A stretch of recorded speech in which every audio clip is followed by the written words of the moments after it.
നമ്മളുടെ അളിയൻസിൽ തന്നെ നമ്മളുടെ ഫോട്ടോ എടുക്കുക. അളിയൻസിൽ നമ്മുടെ ചിലപ്പോൾ നമ്മൾ ഇങ്ങനെ തിരിഞ്ഞു നിൽക്കുന്നതായിരിക്കും, ചിലപ്പോൾ നമ്മൾ കൈ ഇങ്ങനെ ഇരിക്കുന്നതായിരിക്കും, ചിലപ്പോൾ നമ്മൾ അങ്ങനെ ഇരിക്കുന്ന ഫോട്ടോ എടുത്തിട്ട് ഇവര് ഫോട്ടോ പോസ്റ്റ് ചെയ്യും, ലില്ലി എന്ന് പറഞ്ഞിട്ട്. അപ്പൊ അത് മനുഷ്യച്ചിടയും വരുന്നുണ്ട്, വീഡിയോ എടുക്കുന്നുണ്ട്, സൂം, അത് ഭയങ്കരമായിട്ട് ഇങ്ങനെ സൂം ചെയ്ത് അങ്ങനെയൊക്കെ ഇതിലൊക്കെ നമുക്ക് എന്ത് ചെയ്യാൻ പറ്റും? അവർക്ക് ഞാൻ 5000 രൂപ കൊടുക്കണമെന്ന്, അത് എവിടുത്തെ ന്യായം ചേച്ചി?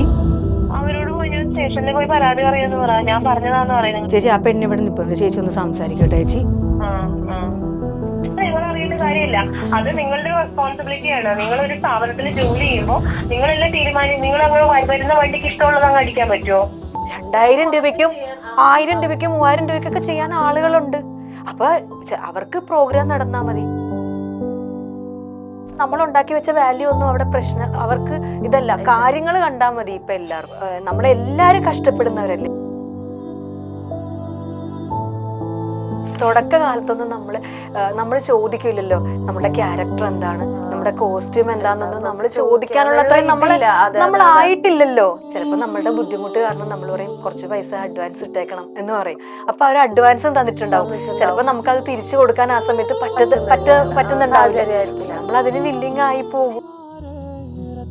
ഫസ്റ്റ് ഇമോഷൻ ലാലേട്ടനെ കണ്ടപ്പോ അയ്യോ ഒരു സൂര്യൻ ഇങ്ങനെ ഉദിച്ചിരിക്കുന്ന പോലെ തോന്നി.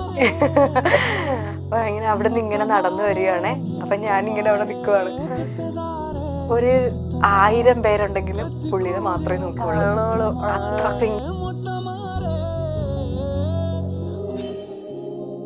നിങ്ങൾ തമ്മിലൊരു സിസ്റ്റേഴ്സ് ബോണ്ടാണല്ലേ. അപ്പൊ അളിയൻസ് തിരുവനന്തപുരത്താണ്. അപ്പൊ ഒരു ടെൻഷനായിരുന്നു ആദ്യം തൊട്ടേ. അപ്പൊ ഫസ്റ്റ് വിളിച്ചത് തന്നെ ചേച്ചിയാണ്. ചേച്ചി എന്നെ വിളിച്ചിട്ട് പറഞ്ഞു വാട്ടാ ഒരു കുഴപ്പമില്ല, ഞങ്ങളൊക്കെ ഉണ്ട് ഇവിടെ, നമ്മൾ ഒന്നിച്ചായിരിക്കും താമസം. അങ്ങനെ ചേച്ചിയാണ് എന്നെ വിളിക്കുന്നത്. അന്ന് തൊട്ട് ഇന്ന് വരെ ചേച്ചി എവിടെ പോണോ അവിടെ ഉണ്ടാവും. അപ്പൊ ചേച്ചി എന്നോട് പറയും, ചില സമയത്ത് പറയും നിനക്കിനി ഹോട്ടലിലൊക്കെ കിടക്കണമെന്നുണ്ടാ AC എന്നൊക്കെ പറഞ്ഞേ വേണ്ട വേണ്ട. ഞാൻ അത്ര മോഡേൺ ആയിട്ടൊന്നും ഡ്രസ് ചെയ്യുന്ന അല്ല.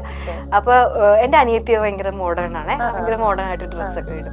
അപ്പൊ ഒരു ദിവസം ഇതുപോലെ പണ്ട് ഒരു മാളിൽ കൊണ്ടുപോയിട്ട് എന്റെ അടുത്ത് എനിക്കൊരു ഉടുപ്പ് എടുത്തു തന്നിട്ട് പറഞ്ഞു നീ അവളെ പോലത്തെ ഡ്രസ്സൊക്കെ ഇടണമെന്ന് പറഞ്ഞിട്ട് എനിക്കൊരു ഡ്രസ്സ് എടുത്തു. ഇനി നിങ്ങളുടെ കുട്ടികളുടെ പഠനത്തെക്കുറിച്ച് വേവലാതി വേണ്ടേ വേണ്ട. എല്ലാ സിലബസുകളിലും ഇനി മുതൽ ഓൺലൈൻ ട്യൂഷൻ നൽകാൻ ഗാർഡിയൻ ട്യൂട്ടർ. പഠിക്കുന്ന കാര്യത്തിൽ ഇനി മുതൽ നിങ്ങളുടെ കുട്ടി കൂടുതൽ കോൺഫിഡന്റ് ആയിരിക്കും. Guardian tutor online. കൂടുതൽ വിവരങ്ങൾക്ക് താഴെ കാണുന്ന നമ്പറിൽ എത്രയും പെട്ടെന്ന് ബന്ധപ്പെടുക.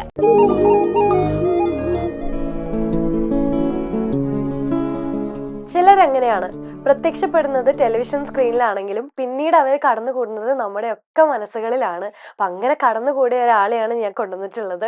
പറയാനേറെയുള്ളപ്പോൾ അറിയാനേറെയുമ്പം മൈൽ സ്റ്റോൺ മേക്കേഴ്സ് പ്രസൻസ് അങ്ങനെ പറയിൽ നമ്മുടെയൊക്കെ വീട്ടിലെ ഒരാളെ പോലെ, നമ്മളെ സഹോദരിയെ പോലെ നമ്മൾ കാണുന്ന സൗമ്യ ചേച്ചിയാണ് നമ്മുടെ കൂടെ ഉള്ളത്. ഹലോ ചേച്ചി. Hi, welcome to the show. Thank you. ഞാൻ തുടക്കത്തിലെ അങ്ങനെ ഒരു ഇൻട്രൊഡക്ഷൻ വെറുതെ പറഞ്ഞതല്ല. നമ്മുടെ ഒക്കെ വീട്ടിലെ ഒരാളെ പോലെ നമുക്ക് അയ്യോ ഈ ചേച്ചിയാണോ, ഈ ചേച്ചി നമ്മുടെ ഇതൊക്കെ നമ്മളെ അയൽവക്കത്തെ ഒരാളെ പോലെ, നമ്മളെ സഹോദരൻ. കാരണം ഈ അളിയൻസ് എന്ന് പറയുന്ന ഒരു സീരിയൽ അതാണല്ലോ ചേച്ചിക്ക് ഒരു ബ്രേക്ക് തന്ന, അല്ലെങ്കിൽ ഒരു കൂടുതൽ ആൾക്കാരിലേക്ക് പെട്ടെന്ന് എത്തിയ ഒരു സീരിയലും. അപ്പൊ ഈ സീരിയലിൽ എന്റെ ഒരു പേഴ്സണൽ അനുഭവം എന്താന്ന് വെച്ചാല്, ഞാൻ ഈ സാധാരണ പൊതുവെ സീരിയലിൽ കാണുന്ന എല്ലാം സ്ത്രീകളാണല്ലോ. അപ്പൊ ഞാൻ ഒരു ദിവസം ഇങ്ങനെ ശ്രദ്ധിക്കുമ്പോ എന്റെ അച്ഛൻ ഇരുന്നിട്ട് ഈ സീരിയൽ ഇങ്ങനെ കണ്ടോണ്ടിരിക്കുക. അപ്പൊ ഞാൻ വിചാരിക്കുന്നു ഇതെന്താ ഉപ്പ ഇരുന്ന് കാണുന്നത്. ഞാൻ ചോദിക്കുകയും ചെയ്യുന്നുണ്ട്, സീരിയലൊക്കെ ഇരുന്ന് കാണുമോ? നമ്മൾ പ്രതീക്ഷിക്കുന്നില്ലല്ലോ. കാരണം അവര് വീട്ടിലിരിക്കുന്ന ആൾക്കാരല്ല, ഇങ്ങനെ ഓടി നടക്കാണ്. അപ്പൊ എവിടെ പോയാലും ഇപ്പൊ യാത്ര ചെയ്യുന്ന സമയങ്ങളിൽ കാറിലൊക്കെ ഇരുന്നിട്ട് ഇതിരുന്ന് കാണും, മറ്റേ സ്ക്രീനിലിട്ടിട്ട്. അപ്പൊ ഞാൻ ചോദിക്കുന്നത് ഇതെന്താ ഇതിലുള്ള, അവര് കാണുമ്പോ നമുക്കൊരു കൗതുകമാണല്ലോ. വീട്ടിലെ സ്ത്രീകൾ പിന്നെ പൊതുവെ സീരിയൽ കാണും നമുക്കറിയാം. അപ്പൊ ഒരു കൗതുകത്തിൽ ഞാൻ ഉപ്പാനോട് ചോദിച്ചു ഉപ്പ എന്ത് ചെയ്യുന്നു കാണണേന്ന് ചോദിച്ചപ്പോ അതിങ്ങനെ ആലിയൻസ് എന്ന് പറഞ്ഞിട്ട് ഒരു സീരിയൽ ഉണ്ട്, നല്ല രസാ, നീ ഒന്ന് കണ്ടു നോക്കെന്ന് പറഞ്ഞിട്ട് ഒരു ദിവസം കാറിൽ പോയപ്പോ ഞങ്ങൾ എല്ലാരും ഇരുന്ന് കണ്ടപ്പോഴാണ് എനിക്ക് മനസ്സിലായത് ഇത് ഇത്രയും വലിയ സംഭവത്തെക്കാൾ ഇവരിത് ഇത്രയും നാച്ചുറൽ ആയതുകൊണ്ടാണ്. അത് തന്നെയാണ് അളിയൻസിന്റെ ഏറ്റവും വലിയൊരു പ്രത്യേകത. എല്ലാരും ഭയങ്കര നാച്ചുറൽ ആയിട്ടാണ് നമ്മുടെ വീട്ടില് നടക്കുന്ന കാര്യങ്ങൾ. അതെ, അതാണ് ഇൻസിഡൻസും എല്ലാം വീട്ടിൽ നടക്കുന്ന കാര്യങ്ങൾ. അല്ലെങ്കിൽ ഭാരിച്ച കാര്യങ്ങളൊന്നുമില്ല, കുഞ്ഞു കുഞ്ഞു കുഞ്ഞു കഥകളൊക്കെയാണ്. പെട്ടെന്ന് അങ്ങ് കണ്ട് നമുക്ക് സമാധാനത്തിൽ. അതെ അതെ, അത് അവര് എന്റെ അടുത്ത് ഉപ്പ പറയുകയും ചെയ്തു, ഭയങ്കര നമുക്ക് ഭയങ്കര റിലേറ്റ് ചെയ്യാൻ പറ്റുന്ന കാര്യങ്ങൾ. അവര് അഭിനയിക്കുമ്പോ നമുക്ക് അഭിനയാണെന്ന് എന്ത് നാച്ചുറൽ ആയിട്ട് നമ്മളൊക്കെ വീട്ടിലിരിക്കുന്ന പോലെ അല്ല അവര് ഇരിക്കുന്നത്. ഒക്കെ ആണെങ്കിൽ നമ്മൾ വീട്ടിലിരുന്ന പോലെ. വേറുള്ള ഇപ്പം മെഗാ സീരിയലൊക്കെ നമ്മൾ അങ്ങനെ ചെയ്തേ പറ്റുള്ളൂ, അങ്ങനെയാണ്. പക്ഷെ നമ്മളുടെ വെച്ചാൽ അതിന് തികച്ചും വ്യത്യസ്തമാണ്. അപ്പൊ എനിക്കതൊരു എനിക്ക് ചേച്ചിനോട് പറയാൻ പറ്റിയ ഏറ്റവും വലിയ കോംപ്ലിമെന്റ് ആയിട്ട് തോന്നി. കാരണം ആണുങ്ങൾ ഒരു സീരിയൽ ഇരുന്ന് വാച്ച് ചെയ്ത് അതിന്റെ എല്ലാ എപ്പിസോഡും കാണുക, അത് ഫോളോ അപ്പ് ചെയ്യുക എന്ന് പറയണത്, അല്ലെങ്കിൽ ഒരാൾക്ക് റെഫർ ചെയ്ത് കൊടുക്കുന്നതും അങ്ങനെ കാണാത്തൊരു കാര്യമാണ്. എല്ലാ തരത്തിലുള്ള വ്യൂവേഴ്സും ഉണ്ട്. ചേച്ചി ഒത്തിരി വർക്ക്സ് ചെയ്യാറുണ്ട്. ഇപ്പൊ സ്കിറ്റുകളായിക്കോട്ടെ, ഡാൻസ് റിലേറ്റഡ് ആയിക്കോട്ടെ, മൂവീസ് ഒക്കെ ചെയ്യാറുണ്ട്. അപ്പൊ ഫിനാൻഷ്യലി നമ്മളിപ്പോ പൈസയുടെ കാര്യത്തിലേക്ക് വരുമ്പോ ഒരുപാട് പൈസക്ക് ചേച്ചി എത്രത്തോളം ഇമ്പോർട്ടൻസ് കൊടുക്കുന്നുണ്ട്? ഒരു ഫിനാൻഷ്യൽ ബാക്ക്ഗ്രൗണ്ടും കൂടെ നമ്മൾ ഇതിൽ ഉണ്ടല്ലോ. അപ്പൊ നമ്മളിപ്പോ ചേച്ചിക്ക് ഞാൻ കേട്ടിട്ടുണ്ട്, ഇതിന് മുന്നേ ചേച്ചി ഒരു സ്ഥലത്ത് ഡാൻസ് ചെയ്യാൻ വേണ്ടിട്ട് വിളിച്ചു. അപ്പൊ ആ സമയത്ത് ചേച്ചി അത് റിജക്ട് ചെയ്തു, അമിത പ്രതിഫലം പറഞ്ഞ് റിജക്ട് ചെയ്തു എന്നാണ് കേൾക്കുന്നത്. അപ്പൊ അത് ശരിക്കും ചേച്ചി ഒഴിവാക്കാൻ വേണ്ടിയിട്ട് അമിത പ്രതിഫലം പറഞ്ഞാണോ, അല്ലെങ്കിൽ ചേച്ചി അത് ഡിസേർവ് ചെയ്യുന്നു? അല്ല, അത് ഞാൻ ഒരു 2010 തൊട്ട് ഒരു പ്രളയം വരെയൊക്കെ ഞാനൊരു റിസോർട്ടില്, സിട്രസ് എന്ന് പറഞ്ഞൊരു സ്ഥലത്ത് ഞാൻ ഡെയിലി ഡാൻസ് ചെയ്തിരുന്ന ആളാണ്. അപ്പൊ എന്ന് വെച്ച് കഴിഞ്ഞാൽ നമുക്കൊരു മാസം ഒരു വരുമാനമാണ്. എന്ന് വെച്ചാൽ അത്യാവശ്യം നല്ല പേയ്മെന്റ് ഒക്കെ ഉണ്ടായിരുന്നതാണ്. ഡെയിലി പോകണം നമുക്ക്. അപ്പൊ എനിക്ക് വേറുള്ള സീരിയലുകൾക്കോ അല്ലെങ്കിൽ വേറുള്ള വർക്കുകൾക്കോ പോകാൻ എനിക്ക് പാടായിരുന്നു. പക്ഷെ ഞാനിപ്പോ ചിന്തിക്കുന്നത്, എന്റെ വീടിൽ നിന്ന് ഒരു 10 കിലോമീറ്റർ അടുത്താണ്. പിന്നെ വേറെ രാവിലെ തൊട്ട് ഒരു 6 മണിക്ക് പോയാൽ മതി, എന്റെ കൊച്ചിന്റെ കാര്യങ്ങളൊക്കെ നോക്കിയിട്ട് എനിക്ക് പോയാൽ മതി. രാത്രി ഒരു 10 മണിയാകുമ്പോൾ തിരിച്ചു വരും. പിന്നെ ഈ കിടന്ന് അലയണ്ടല്ലോ, മറ്റുള്ള സ്ഥലങ്ങളിൽ പോയി അലയണ്ടല്ലോ എന്നൊക്കെ വെച്ചിട്ട് അങ്ങനെ ഇരിക്കുന്ന ഒരു സമയത്താണ് അളിയൻസിന്ന് വിളിച്ചത്. ആ ഒരു പ്രളയത്തിന് ഒരു കുറച്ച് ദിവസങ്ങൾക്ക് മുന്നെയാണ് അളിയൻസി തന്നെ എനിക്ക് വിളിച്ചത്. അപ്പൊ ഞാൻ അളിയൻസ് പോകാൻ വേണ്ടിട്ടാണ് വലിയ പേയ്മെന്റ് പറഞ്ഞത്. ഒഴിവാക്കാൻ വേണ്ടിട്ടാ പറഞ്ഞത്. പക്ഷെ അത് നമ്മളുടെ ഒരു നിമിത്തം എന്ന് പറയുന്നത് അതൊക്കെയാണ്. ഞാൻ അളിയൻസ് ഒഴിവാക്കാൻ വേണ്ടിട്ട് വലിയൊരു പേയ്മെന്റ് ഒക്കെ പറഞ്ഞു. അപ്പൊ അവര് പറഞ്ഞു, അയ്യോ അത്രയൊന്നും തരാൻ പറ്റത്തില്ല അങ്ങനെ. അപ്പൊ പിന്നെ ഒരുപാട് പിള്ളേരുണ്ടായിരുന്നു ആ സമയത്ത് എനിക്ക് ഇങ്ങനെ പ്രോഗ്രാം ചെയ്യാനായിട്ട്. അപ്പൊ പിള്ളേരാണ് പറഞ്ഞത്, ചേച്ചി നല്ല പ്രോഗ്രാമാണ്, അത് കളയല്ലേ, ഞങ്ങളൊക്കെ പൊയ്ക്കോളാം റിസോർട്ടിൽ എന്ന് പറഞ്ഞു. അങ്ങനെ ഞാൻ അളിയൻസിൽ പോയി ജോയിൻ ചെയ്തു. പക്ഷെ ഒരു 10 ദിവസം കഴിഞ്ഞപ്പോ പ്രളയമായി. പിന്നെ റിസോർട്ട് ഫുള്ള് വെള്ളത്തില് ആയിപ്പോയി.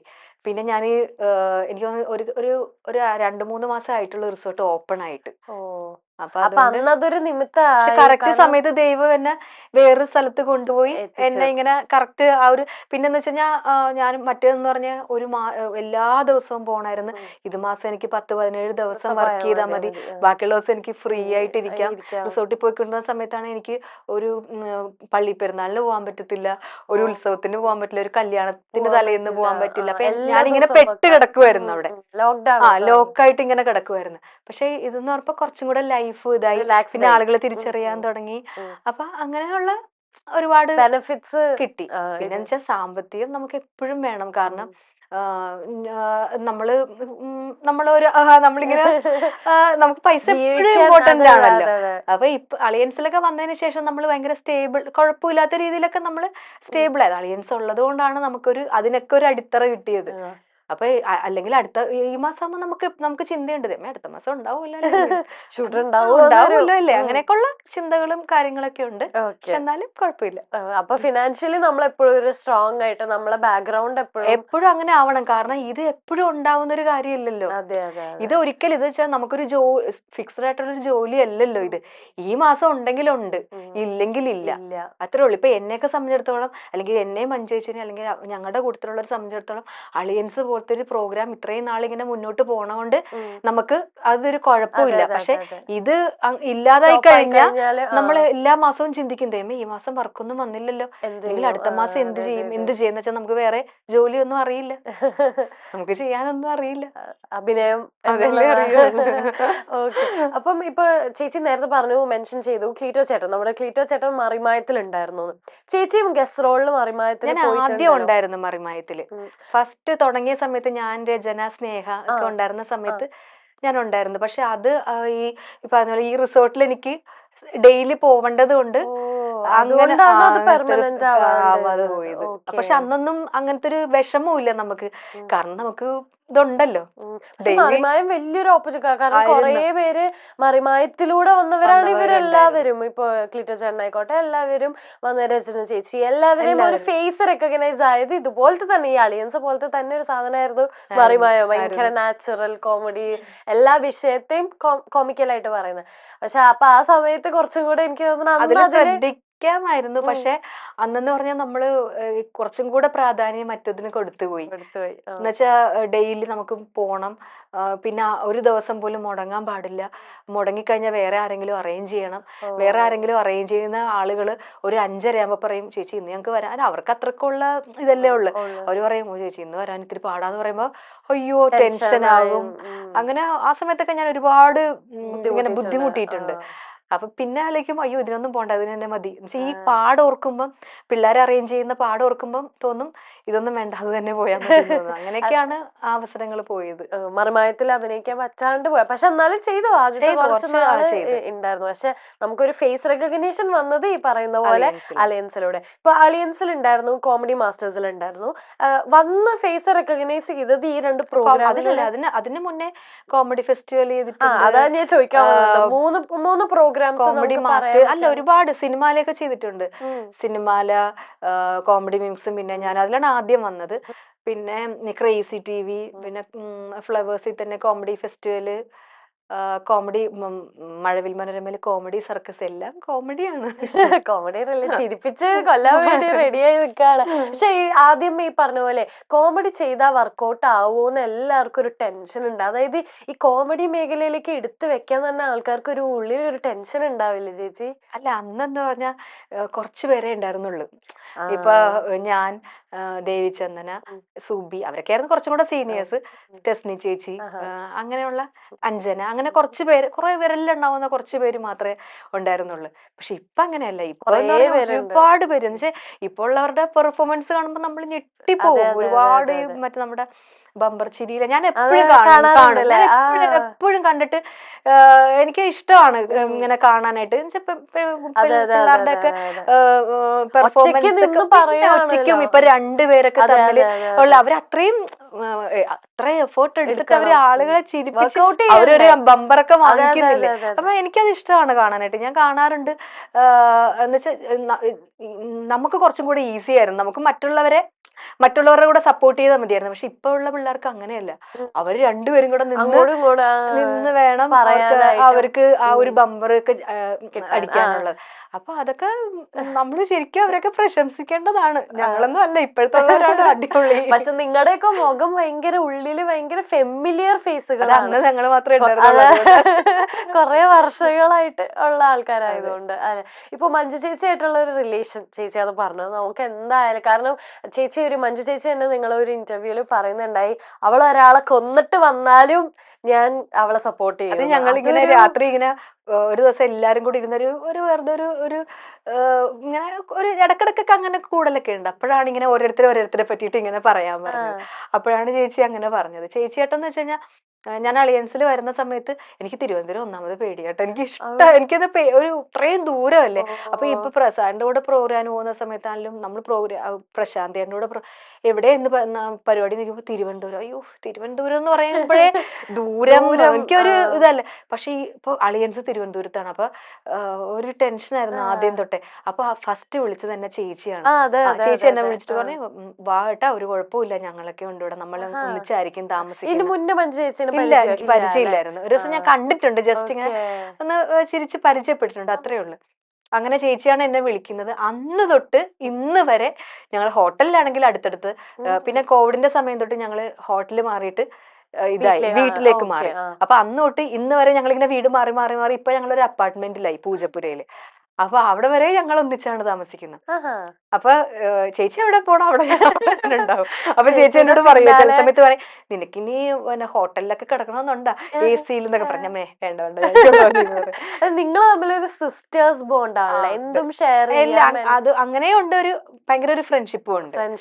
എന്തുണ്ടെങ്കിലും നമുക്ക് ചേച്ചി അടുത്ത് പറയാം. പിന്നെന്ന് വെച്ച് കഴിഞ്ഞാൽ ഷൂട്ട് ഞങ്ങളൊരു 5 മണി 6 മണിയൊക്കെ ആകുമ്പോൾ കഴിയും. പിന്നെ അവിടെ നിന്ന് ഞങ്ങൾ ഇങ്ങനെ അലഞ്ഞു തിരിഞ്ഞൊക്കെ നടക്കും, ഓരോ ഏതെങ്കിലും മാളിലൊക്കെ പോയി കറങ്ങി. പിന്നെ രാത്രിയൊക്കെ ആകുമ്പോൾ വരും. അപ്പൊ അവിടെ അങ്ങനെ ഒരു പിന്നെന്ന് വെച്ച് കഴിഞ്ഞാൽ അവിടെ നമുക്കൊരു ഈഗോ ഇല്ല രണ്ടുപേർക്കും.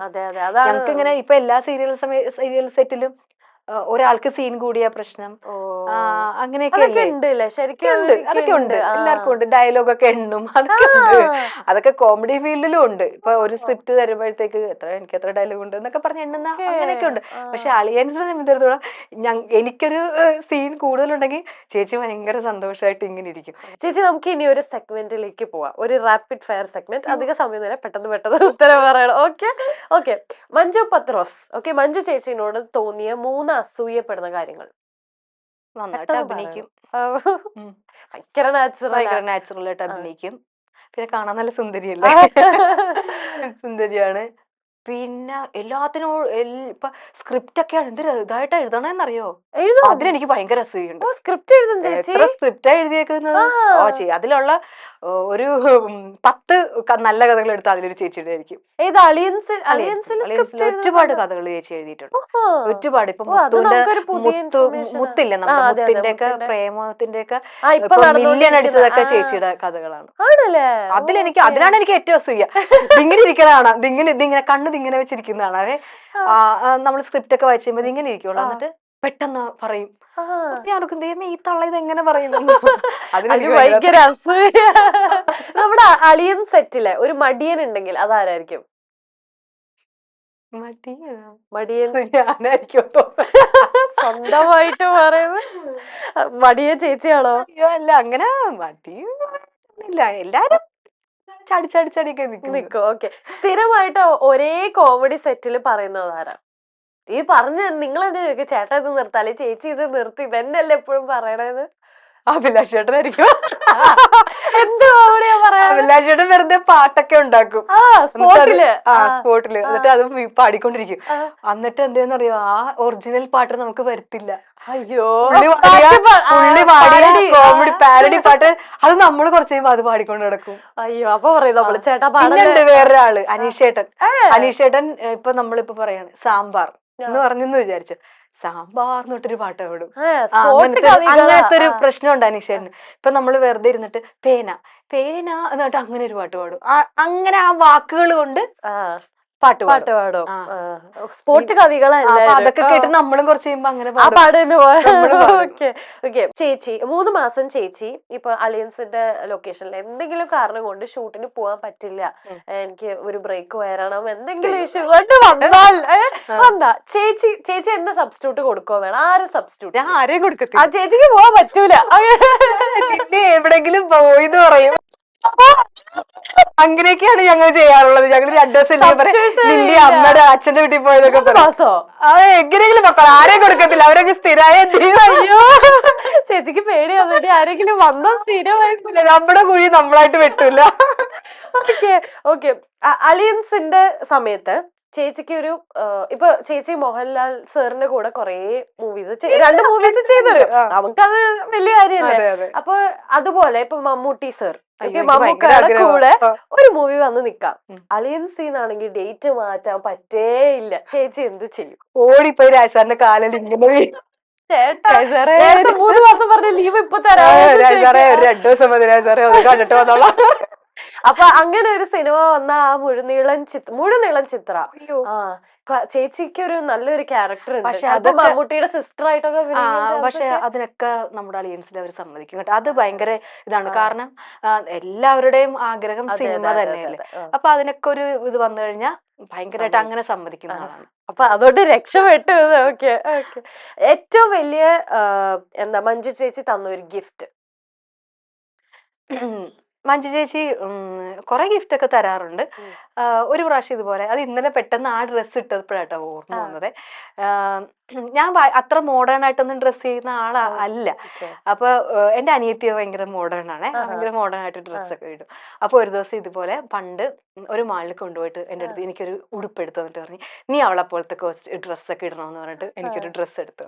അതാണ് എനിക്ക് അത് ഇന്നലെ ആ ഡ്രസ്സ് എടുത്തപ്പോഴാണ് പെട്ടെന്ന് ആ കാര്യം ഓർമ്മ വന്നത്. ഇന്നലെ ആ ഡ്രസ്സ് ഞാൻ ഇട്ട്. അപ്പൊ പെട്ടെന്ന് അത് ഓർമ്മ മഞ്ജു ചേച്ചീനെ ഓർമ്മ വന്നു. ഓക്കെ. ഇപ്പൊ അനീഷേട്ടൻ നമ്മള് ഈ സീരിയലില് ചേച്ചിയുടെ ഭർത്താവിന്റെ റോളാണല്ലോ ചെയ്യുന്നത്. അപ്പൊ ആ റോള് ചെയ്യുന്ന ഭർത്താവിന്റെ 3 ക്വാളിറ്റീസ് അനീഷേട്ടൻ. അനീഷേട്ടൻ അനീഷേട്ടൻ ഭയങ്കര ലവിങ് ആയിട്ടുള്ള ഹസ്ബൻഡാണ് അതില്. പിന്നെ അനീഷേട്ടൻ എല്ലാത്തിനും നല്ല വ്യക്തമായിട്ടുള്ള ജീവിതത്തിലും അങ്ങനെയുള്ള ഒരാളാണ് അനീഷേട്ടൻ. എല്ലാത്തിനും കറക്റ്റ് ആയിട്ട് നമുക്കൊരു ഉപദേശം നമ്മുടെ അടുത്ത് ചോദിക്കുകയാണ്, അതിലും ഉപദേശിയാണ് അനീഷേട്ടൻ.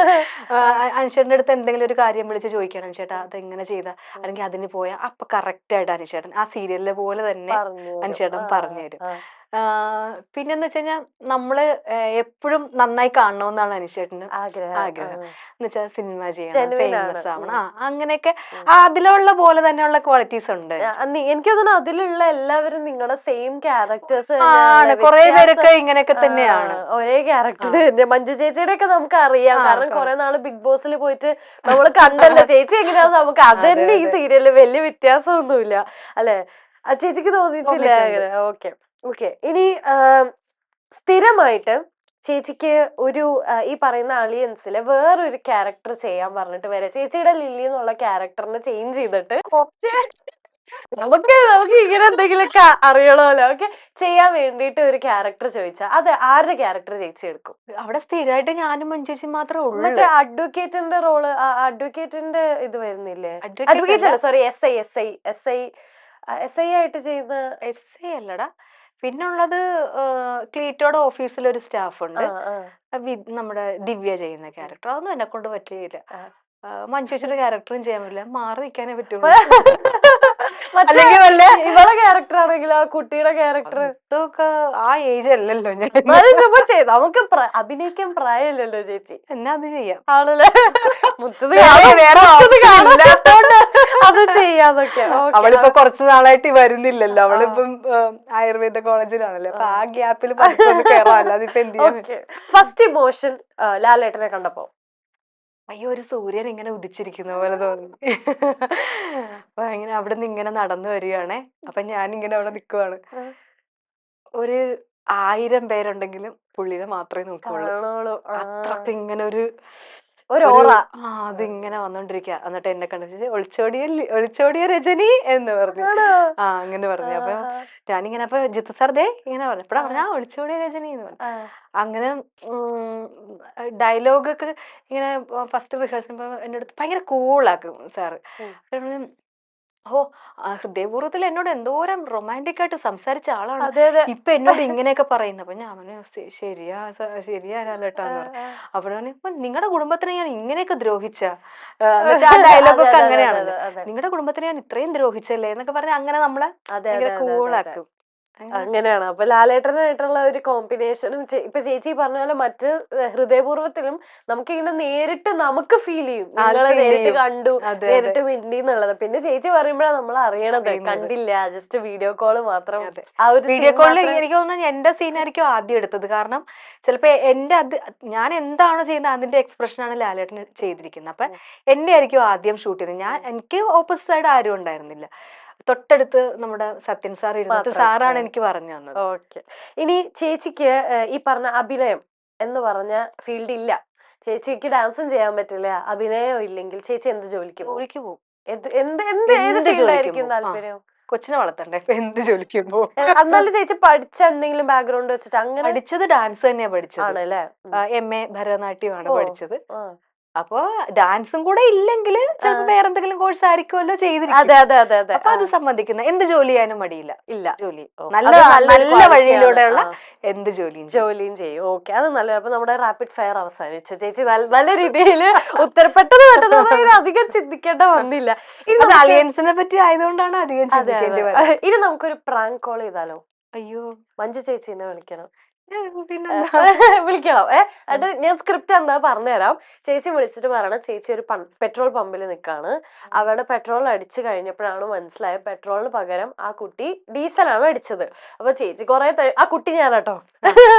എന്നിട്ട് പറയണം, ഇങ്ങനെ കുറെ തർക്കിച്ചു, അവര് സമ്മതിക്കുന്നില്ല, 5000 രൂപയാണ് പറയണം, ചേച്ചി തരണം എനിക്ക് 5000 രൂപ അല്ല ചോദിച്ചോണ്ടിരിക്കുകയാണ്. എന്റെ വണ്ടിയിലല്ലേ അടിച്ചത്? ആ അല്ല, പക്ഷെ പെട്രോള് മാറ്റി ഇനി ഞങ്ങൾ അടിച്ചു തരണമെങ്കിൽ ചേച്ചി പറഞ്ഞില്ല എന്നോട്. പക്ഷെ ചേച്ചി പറയണം ഓ ഞാൻ പറഞ്ഞു അവരോട് ആ, ആ, പെട്രോളാണ്, ആ. പക്ഷെ അവർക്ക് മാറിപ്പോയതാ.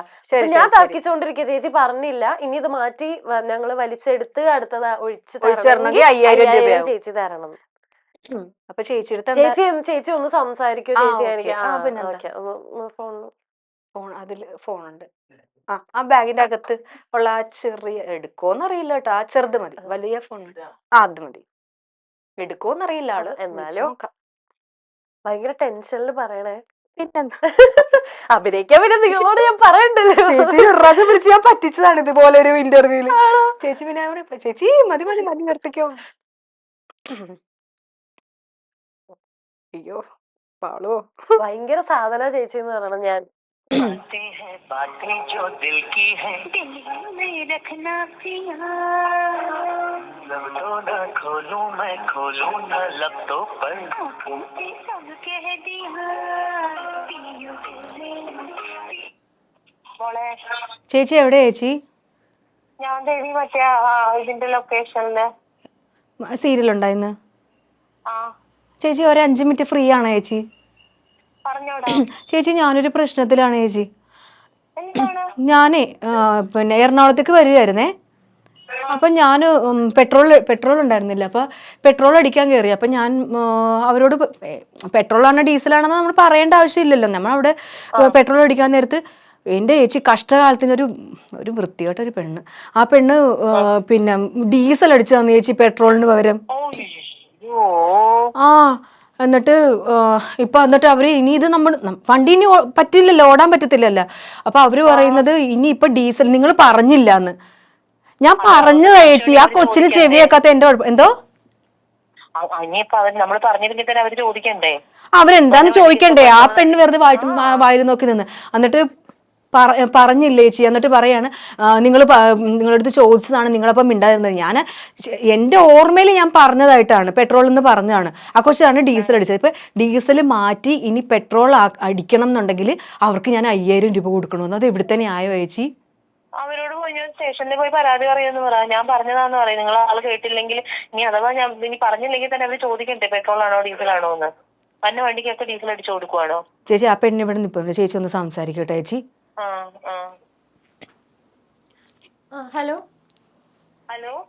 ഇത് എന്ത് ന്യായമാണ് നിങ്ങൾ പറയുന്നത്? നമ്മൾ അങ്ങോട്ട് 5000, നിങ്ങൾക്ക് അങ്ങനെ സംശയം ഉണ്ടെങ്കിൽ നിങ്ങൾ ചോദിക്കണ്ടേ? അല്ല ഇത് എന്താണ് അടിക്കേണ്ടത്? അല്ല നമ്മളുടെ അടുത്ത് ചേച്ചി പറഞ്ഞില്ല പെട്രോൾ ആണെന്ന് പറഞ്ഞില്ല, ഡീസലിന്റെ രണ്ടിന്റെ മുമ്പിൽ കൊണ്ടുവന്നാണ് വണ്ടി നിർത്തിയത്. അപ്പൊ നമ്മള് അങ്ങനെ കൊണ്ടുവന്ന് നിർത്തുമ്പോ നിങ്ങൾ ചോദിക്കണ്ടേ? അല്ല അങ്ങനെ ചോദിക്കേണ്ട ആവശ്യമില്ലല്ലോ. അവര് പറയുന്നതല്ലേ നമുക്ക് ചെയ്യാൻ പറ്റുള്ളൂ. അവരൊന്നും പറയില്ലെങ്കിലും നമ്മള് വണ്ടി നോക്കിയിട്ട് നമ്മുടെ ഇഷ്ടത്തിന് അടിച്ചു. അതെങ്ങനെയാണ് അത്? നിങ്ങൾ ഇഷ്ടത്തിന് നിങ്ങൾ അടിക്കുന്നത്? അങ്ങനെ നിങ്ങൾ ഇഷ്ടത്തിന് അടിക്കുന്നോണ്ടാണ് ഇപ്പൊ വണ്ടി അവിടെ കിടക്കുന്നത്. ആ വണ്ടി കിടക്കാൻ പിന്നെ ഇപ്പൊ ഇതിലെന്തെങ്കിലും ചെയ്യണമെങ്കിൽ എനിക്ക് പൈസ കിട്ടാണ്ടൊന്നും ചെയ്യാൻ പറ്റൊന്നുമില്ല. അത് നമ്മള് എങ്ങനെയാന്ന് വെച്ചാൽ തീരുമാനിച്ചോളാം. പൈസ നിങ്ങൾക്ക് അങ്ങോട്ട് തന്നിട്ട് ഇനി എന്തെങ്കിലും ചെയ്യാൻ പറ്റുമെന്നുള്ളെങ്കിൽ അത് ഞങ്ങൾ തീരുമാനിച്ചോളാം. അല്ല വണ്ടി പിന്നെ ഇവിടുന്ന് മാറ്റണ്ട ഞങ്ങൾക്ക്. ഇതിന്റെ വേറെ അത് ഞങ്ങൾ അറിയേണ്ട കാര്യമില്ല. അത് നിങ്ങളുടെ റെസ്പോൺസിബിലിറ്റിയാണ്. നിങ്ങൾ ഒരു സ്ഥാപനത്തിൽ ജോലി ചെയ്യുമ്പോൾ നിങ്ങളെല്ലാം നിങ്ങൾ അങ്ങ് വരുന്ന വണ്ടിക്ക് ഇഷ്ടമുള്ളത് അങ്ങ് അടിക്കാൻ പറ്റുമോ? എന്നോട് പറഞ്ഞില്ല, ഒന്നും പറഞ്ഞില്ല. അത് അവരുടെ വണ്ടിയല്ല, അപ്പൊ അവരല്ലേ ചിന്തിക്കും. അല്ല, ഞാനൊരു കാര്യം ചോദിക്കട്ടെ. നിങ്ങൾ ഒരു സാധനം ഒരാൾക്ക് കൊടുക്കുന്നു, നിങ്ങളുടെ 2 സ്ഥലത്തും കൊണ്ടുവന്ന് നിർത്തിയേക്കുന്നു. അപ്പൊ നിങ്ങൾക്ക് തോന്നിയതാണോ നിങ്ങൾ അടിക്കേണ്ടത്? ചേച്ചി എന്തെങ്കിലും പറയണ്ട ചേച്ചി, ചേച്ചിയുടെ വണ്ടിയല്ലേ അത്. എന്റെ പൊന്നു മോളെ, നിങ്ങളുടെ ഒരു ജോലി ചെയ്യുമല്ലേ, നിങ്ങൾക്ക് അതിനുള്ള ഉത്തരവാദിത്വം ഇല്ലേ? അല്ല നിങ്ങളിപ്പോ ഇല്ല ഈ ചേച്ചി പെട്രോൾ ആണോന്ന് നിങ്ങൾ, അല്ലെങ്കിൽ നിങ്ങൾ വണ്ടി കാണുമ്പോ തന്നെ നിങ്ങൾക്ക് മനസ്സിലാവോ? അല്ല ഞങ്ങൾക്ക് ഇപ്പൊ എന്തായാലും നിങ്ങള് സെലിബ്രിറ്റീസിന്റെ വണ്ടിയാന്ന് പറഞ്ഞിട്ട് ഇതിവിടെ പാർക്ക് ചെയ്യാനൊന്നും പറ്റൂല. ഞങ്ങൾക്ക് അടുത്ത വണ്ടി വരണം, പെട്രോൾ അടിക്കാൻ. വണ്ടി ആയതുകൊണ്ടല്ല, സെലിബ്രിറ്റീസിന്റെ വണ്ടി അങ്ങനെയുള്ള കാര്യങ്ങളൊന്നും നിങ്ങൾ പറയണ്ട. സെലിബ്രിറ്റീസ് ആണോ സാധാരണക്കാരനാണോ കാര്യമില്ല. ജോലിയുടെ കാര്യം മാത്രമേ ചോദിച്ചു. ചേച്ചി ഇപ്പൊ എല്ലായിടത്തും ചേച്ചി ഇത് തന്നെയല്ലേ പറഞ്ഞോണ്ടിരിക്കണ. ചേച്ചി എന്ത് തെറ്റ് ചെയ്താലും ചേച്ചി ഈ ചേച്ചീനെ സപ്പോർട്ട് ചെയ്യും, കൊന്നിട്ട് വന്നാലും സപ്പോർട്ട് ചെയ്യും എന്നൊക്കെ പറഞ്ഞിട്ട് എല്ലായിടത്തും പറഞ്ഞുകൊണ്ട് നടക്കുന്നോണ്ടാണോ ഇങ്ങനെ ചെയ്യുന്നത്? ഞാൻ അത് ഈ ചേച്ചിനെ പറ്റിയാണോ പറഞ്ഞത്? ഈ ചേച്ചിനെ തന്നെ പറ്റിയാ പറഞ്ഞത്. ആണോ? അത് ഞാൻ അറിഞ്ഞില്ലല്ലോ. അങ്ങനെ ഞങ്ങൾ അങ്ങനെയൊക്കെ സിനിയുടെ കാര്യമാണ് പറഞ്ഞത്. ഇത് അതൊന്നുമല്ല പറഞ്ഞത്. നിങ്ങളുടെ തെറ്റ് നിങ്ങൾ മറക്കാൻ നോക്കല്ലേ മോളെ. എന്റെ ഭാഗത്ത് തെറ്റൊന്നും ഇല്ല ചേച്ചി. കാരണം ഇത് ചേച്ചി കാരണം ഇത് മൈൽ സ്റ്റോൺ മേക്കേഴ്സ് എന്ന് പറഞ്ഞ ചാനലിൽ നിന്ന് ചേച്ചിയുടെ പ്രാങ്ക് ചെയ്യാൻ വിളിച്ചതാണ്. ഞാൻ വല്ല അയ്യോ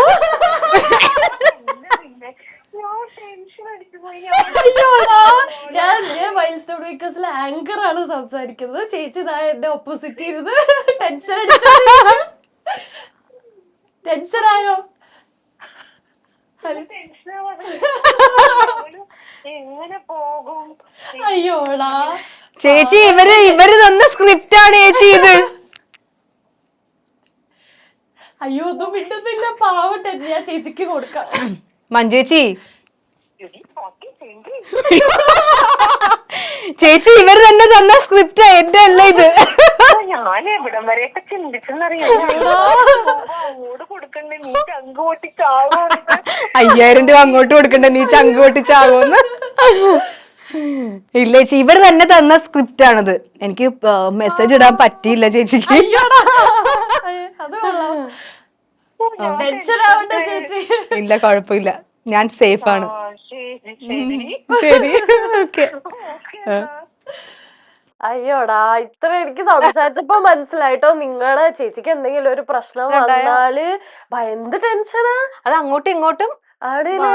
അയ്യോടാ, ഇനി എന്താ ചെയ്യാ? എന്നിട്ട് എനിക്ക് തോന്നുന്നില്ല കേട്ടോ, ഒരു ഫ്രണ്ടും ഒരാൾക്ക് ഇപ്പൊ നമ്മള് നോർമലി നമ്മുടെ സമൂഹത്തിൽ ഈ ഫ്രണ്ട്ഷിപ്പിന്റെ ഇടയില് എന്നുവെച്ചാ പൈസ എപ്പോഴും നമുക്ക് ഭയങ്കര ഇമ്പോർട്ടന്റ് ആണ്. അപ്പൊ ചേച്ചി ചിന്തിച്ചാൽ 5000 രൂപ ഞാൻ അങ്ങോട്ട് ഞാൻ ചങ്ക് പൊട്ടിച്ചാവും. നമുക്ക് അടുത്ത ലാസ്റ്റത്തെ ഒരു ഗെയിം സെഗ്മെന്റ് ആണ്, ഒരു ഫൺ ഗെയിം. നമ്മളെ ക്വസ്റ്റ്യൻസും പരിപാടികളൊക്കെ കഴിഞ്ഞു. ഓക്കെ, നമ്മൾ ഇനി ഫ്രീ ആയിട്ട് ഇരിക്കാൻ ചെറിയൊരു ടെൻഷൻ എന്താ ചോദിക്കണേ. ഓക്കെ, ഈ സെഗ്മെന്റിന്റെ പേരാണ് റോങ് ആൻസേഴ്സ് ഒള്ളി. ഞാൻ എന്ത് ചോദിച്ചാലും ചേച്ചി തെറ്റ് മാത്രമേ പറയാവുള്ളൂ. തെറ്റ് മാത്രം? ശരി പറഞ്ഞൂടാ, ഭയങ്കര കുറവാ. എന്നാലും തെറ്റ് മാത്രം പറയാവുള്ളൂ. ഓക്കെ, മഞ്ജു ചേച്ചിയായിട്ട് ചേച്ചിക്ക് ഒരു ബന്ധം ഇല്ല എന്നാണ് എല്ലാരും പറയണേ. തെറ്റാണോ? തെറ്റ് പറയണം. അയ്യോ, അപ്പൊ ഞാൻ എങ്ങനെ പറയേണ്ടത്? ഇപ്പൊ മഞ്ജു ചേച്ചിയായിട്ട് ചേച്ചിക്ക് ബന്ധം ഉണ്ടല്ലോ. എനിക്ക് ഒട്ടും ബന്ധമില്ല, അങ്ങനെയാണോ പറയണ്ടത്? അത് തന്നെ. ബന്ധമില്ല, ഞങ്ങള് സ്ഥിര ഇടിയാ. ലൊക്കേഷനിലൊക്കെ ഞങ്ങൾ ഭയങ്കര ഇടിയാണ്. നേർക്ക് നേരെ കണ്ടാൽ ഞങ്ങൾ ഇടിയാണ്. ചേച്ചിക്ക് ദൃശ്യത്തിൽ അഭിനയിക്കാൻ ചാൻസ് കിട്ടിയില്ലല്ലോ. കിട്ടിയില്ലേ? ഇല്ല, വിളിച്ചിട്ട് പോവാൻ പറ്റിയില്ലല്ലോ. പിന്നെ ആ ക്യാരക്ടർ വേറെ. ഇപ്പൊ തിയേറ്ററിൽ ഇരുന്ന് ആ സീൻ കാണുമ്പോ സങ്കടം വരും. ഓക്കെ, ചേച്ചി ഒരു അസോസിയേഷനിൽ ഉണ്ടെങ്കിൽ ചേച്ചി ഏതെങ്കിലും ഒരു അസോസിയേഷനിൽ, ഇപ്പൊ കുറെ അസോസിയേഷൻസ് ഉണ്ടല്ലോ, അവിടെ നടക്കുന്ന പ്രശ്നങ്ങളെ ചേച്ചി ചോദ്യം ചെയ്യും?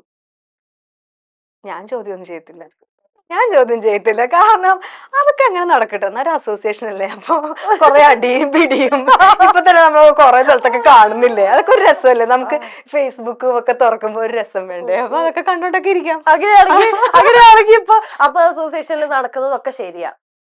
എല്ലായിടത്തും നടക്കുന്നത് തെറ്റാ നടക്കുന്നത്. അതൊന്നും ശരിയായിട്ടുള്ള കാര്യമല്ല. എന്താ വെച്ചാ കറക്റ്റ് ആയിട്ട് അത് അന്വേഷിച്ച് ആരുടെ ഭാഗത്താണ് ന്യായം അത് അവരെ ശിക്ഷിക്കണം. ഞാൻ പറയുന്നത്. ചേച്ചിക്ക് ഭക്ഷണം കഴിക്കാൻ ഇഷ്ടമാണ്? ഇഷ്ടമല്ല ഒട്ടും. അതല്ല ഞാൻ ഇങ്ങനെ ഇരിക്കുന്നത്. ആണോ? കട്ട വർക്കൗട്ട് ഇഷ്ടമല്ലാത്തോണ്ട്. ഓക്കെ, ചേച്ചിക്ക് സ്കൂളിൽ പഠിച്ച സമയത്ത് ഒത്തിരി പ്രൈസുകൾ കിട്ടിയിട്ടുണ്ട്? ഒന്നും കിട്ടിയിട്ടില്ല. എനിക്ക് ഒറ്റ സമ്മാനം പോലും കിട്ടിയിട്ടില്ല. ഒരു സ്ഥലത്തൊന്നും കിട്ടിയിട്ടില്ല. എല്ലായിടത്തും പ്രൈസ് ഇല്ല കേട്ടോ, വെക്കോ വീട്ടിൽ പൊക്കോന്ന് നേരത്തെ പറഞ്ഞ സാധനം എല്ലാരും ഫ്രീ ആയിട്ട്. ഓക്കെ, കോമ്പറ്റീഷനിൽ ചേച്ചി എപ്പോഴും ഫസ്റ്റിലായിരുന്നു? അതല്ലേ പറഞ്ഞത്.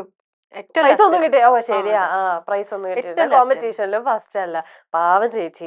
ചേച്ചിക്ക് ഡാൻസില് ഒട്ടും ഇഷ്ടമല്ലാത്ത ഒരു കലാരൂപം? അത് തെറ്റിച്ച് പറയണോ കേട്ടോ. ഇഷ്ടമല്ലാത്ത കലാരൂപം എന്ന് പറഞ്ഞാൽ ശരിക്കും ഇഷ്ടമുള്ള ഏതെങ്കിലും, അങ്ങനെ തെറ്റിച്ച് ഞാൻ ചോദിക്കുന്നതിന്. ഭരതനാട്യം ഒട്ടും ഇഷ്ടമല്ല അല്ലേ? ഇഷ്ടമല്ല. അതെന്താ? ഒട്ടും ഇഷ്ടം വെച്ചാൽ ഞാൻ കളിച്ച ഒട്ടും ശരിയാവാത്തത് അത് മാത്രമേ ഉള്ളൂ. ഉം. ഉം. കുറച്ചും കൂടെ സിനിമാറ്റിക് ഒക്കെ ആണെങ്കിൽ നല്ലതായിരിക്കും. മറ്റേ ഭരതനാട്യം ഒട്ടും പറ്റൂല. ഞാൻ കേട്ടിട്ടുണ്ട് ചേച്ചി മോഹൻലാൽ സാറിന്റെ കൂടെ സിനിമയിലൊക്കെ അഭിനയിച്ചു. പക്ഷെ ചേച്ചി എവിടെയോ പറഞ്ഞിട്ടുണ്ട് എനിക്ക് ലാലേട്ടന്റെ കൂടെ തന്നെ ഇനി അഭിനയിച്ചാൽ മതി, മമ്മൂക്കായുടെ കൂടെ അഭിനയിക്കണ്ട. ശരിക്കും അങ്ങനെ പറഞ്ഞിട്ടുണ്ട്.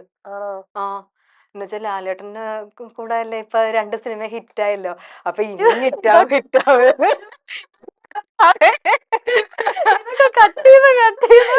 ദൈവമേ, എന്റെ ഉള്ള ചാൻസ് കൂടെ കളയുവാണ്.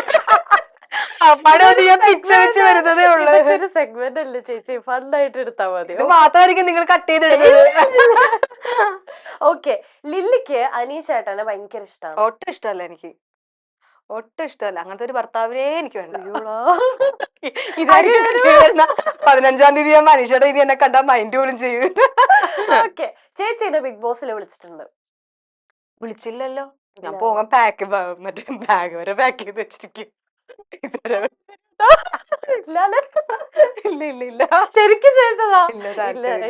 എനിക്ക് എന്റെയൊക്കെ സ്വഭാവം ഒരു മഞ്ജു ചേച്ചിയുടെ 10 ദിവസം കഴിഞ്ഞപ്പോ പുറത്തു വന്നെങ്കിൽ എന്റെ രണ്ടാമത്തെ ദിവസം പുറത്തു വരും. എന്തിനാ വെറുതെ